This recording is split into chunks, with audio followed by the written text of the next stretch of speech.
ماں باپ کے ساتھ بھلائی کرتے ہو، اگر ان میں سے ایک یا دونوں تمہارے سامنے بڑھاپے کو پہنچ جائیں تو ان کو اف تک نہ کہنا اور نہ انہیں جھڑکنا،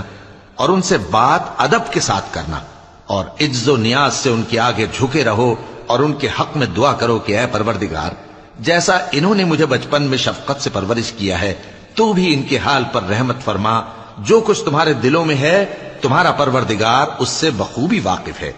اگر تم نیک ہوگے تو وہ رجوع لانے والوں کو بخش دینے والا ہے، اور رشتہ داروں اور محتاجوں اور مسافروں کو ان کا حق ادا کرو، اور فضول خرچی سے مال نہ اڑاؤ کہ فضول خرچی کرنے والے تو شیطان کے بھائی ہیں، اور شیطان اپنے پروردگار کی نعمتوں کا کفران کرنے والا یعنی ناشکرا ہے۔ اور اگر تم اپنے پروردگار کی رحمت یعنی فراخ دستی کے انتظار میں جس کی تمہیں امید ہو ان مستحقین کی طرف توجہ نہ کر سکو تو ان سے نرمی سے بات کہہ دیا کرو،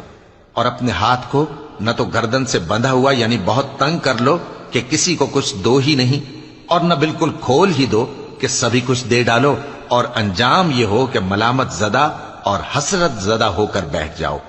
بے شک تمہارا پروردگار جس کی روزی چاہتا ہے فراخ کر دیتا ہے، اور جس کی روزی چاہتا ہے تنگ کر دیتا ہے،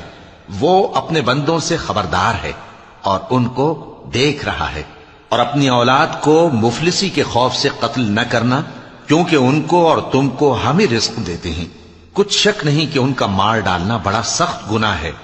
اور زنا کے پاس بھی نہ جانا کہ وہ بے حیائی ہے اور بری راہ ہے۔ اور جس جاندار کا مارنا اللہ نے حرام کیا ہے اسے قتل نہ کرنا مگر جائز طور پر یعنی بفتوائے شریعت۔ اور جو شخص ظلم سے قتل کیا جائے ہم نے اس کے وارث کو اختیار دیا ہے کہ ظالم قاتل سے بدلہ لے، تو اس کو چاہیے کہ قتل کے قصاص میں زیادتی نہ کرے کہ وہ منصور و فتح یاب ہے۔ اور یتیم کے مال کے پاس بھی نہ پھٹکنا مگر ایسے طریق سے کہ بہت بہتر ہو، یہاں تک کہ وہ جوانی کو پہنچ جائے، اور عہد کو پورا کرو کہ عہد کے بارے میں ضرور پرسش ہوگی۔ اور جب کوئی چیز ناپ کر دینے لگو تو پیمانہ پورا بھرا کرو، اور جب تول کر دو تو ترازو سیدھی رکھ کر تولا کرو، یہ بہت اچھی بات اور انجام کے لحاظ سے بھی بہت بہتر ہے۔ اور اے بندے، جس چیز کا تجھے علم نہیں اس کے پیچھے نہ پڑ کہ کان اور آنکھ اور دل ان سب اعضاء کے بارے میں ضرور باز پرس ہوگی۔ اور زمین پر اکڑ کر اور تن کر مت چل کہ تو زمین کو پھاڑ تو نہیں ڈالے گا اور نہ لمبا ہو کر پہاڑوں کی چوٹی تک پہنچ جائے گا۔ ان سب عادتوں کی برائی تیرے پروردگار کے نزدیک بہت ناپسند ہے۔ اے پیغمبر، یہ ان ہدایتوں میں سے ہیں جو اللہ نے حکمت کی باتیں تمہاری طرف وحی کی ہیں، اور اللہ کے ساتھ کوئی اور معبود نہ بنانا کہ ایسا کرنے سے ملامت زدہ اور راندہ درگاہ بنا کر جہنم میں ڈال دیے جاؤ گے۔ مشرکو، کیا تمہارے پروردگار نے تم کو تو لڑکے دیے اور اپنے لیے فرشتوں کو بیٹیاں بنایا؟ کچھ شک نہیں کہ یہ تم بڑی نامعقول بات کہتے ہو،